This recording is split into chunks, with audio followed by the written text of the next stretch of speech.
cameras and see exactly what they are set to so that we can keep them as consistent as possible. On the iPhone, you do get an option to record 4K in 24 frames per second, 30 frames per second, or 60 frames per second. And on the Google Pixel XL, for 4K, you only get 30 frames per second. So I put them both to 30 frames per second so that we can keep them the same when we are comparing.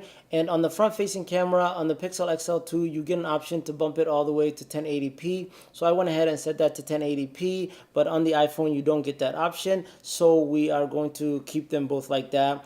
I did check this lock camera, and basically what that does is let you keep whatever camera you have selected in recording, and it doesn't jump between the two cameras that the iPhone has, but you can tap the screen to go between two cameras. It just doesn't do it automatically when you lock it. Now, when it comes to the format on the iPhone, we put it on high efficiency so that it can get the best quality, and then also put HDR on. And on the Google Pixel XL, we have HDR on, and we also have video stabilization. Those are the settings that I have for the iPhone 8 Plus and the Google Pixel XL2. I did also put up the volume. I don't think that has anything to do when you are recording audio and when you're recording video on the audio part of the mic, but I wanted to keep them both consistent so that when you hear the mic coming out of these phones, then you know that there's no settings when one is low or one is high, just to keep them both the same so that we can compare them and see exactly how they are similar and how they are different.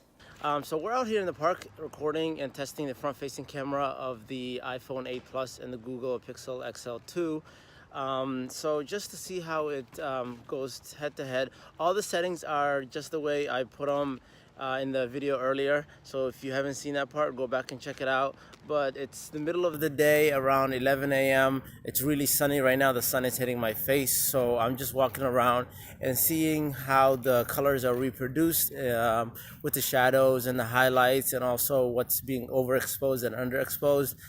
From what I see right here on the iPhone 8, it looks like it's a little overexposed compared to the Pixel XL2, but we'll see how it looks once we get into take this into Final Cut Pro and see exactly how it looks on a computer screen. So now I'm gonna just turn around. The sun will be right behind me, so it's going to look a little dark on my face, but just for stability, we're gonna take a quick little run right here and see how it hands. Oh man, it's hard to walk and run and talk at the same time. But let's turn the camera around and see how the main shooter on both of these cameras do. So this is the main shooter of the iPhone 8 Plus and the Google Pixel XL2. I'll leave little indicators letting you know which one is which, and also the audio, which one it's coming from, so that you guys know. And we are walking in the park, so there's a mixture of sunny areas and also shaded areas.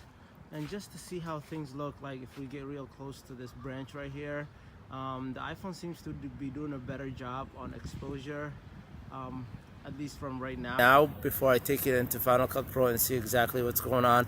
But both of them seem to be doing a good job on just focusing on the whole picture and stuff. And we also know that the iPhone has a 2x zoom, so if I hit that, you can see that it gets in closer, but the Pixel doesn't have that. The Pixel XL doesn't have that because it has the one camera. So if we zoom back out, that's what it feels like. And now just take a little quick walk. There's some flowers over here, and the sun is directly right behind me right now, so it's shining right on these flower pots. But let's take a look and see exactly how these colors look and the flowers look. And it honestly looks pretty good. I'm gonna say both of these cameras are really good when it comes to video recording and taking pictures. It's almost the difference is just for a personal preference, but other than that, everything looks super good in both of these pictures. Now I'm gonna go for a quick run just to see how the stability on the video looks, and you guys let me know. It's hard to run and talk at the same time, but I'm trying to keep y'all entertained.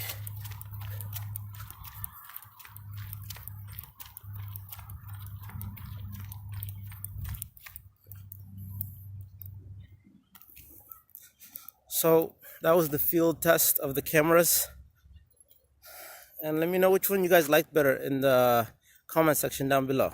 So that was a video test between the Google Pixel XL2 and the iPhone 8 Plus, and both of these cameras look really awesome. And I'm going to leave you guys off with some picture samples from the Google Pixel XL2. These pictures were taken in the middle of the day around noon at a local park. Let me know what you guys think. I hope you guys liked the video. If you did, please give it a thumbs up. Consider subscribing to my channel.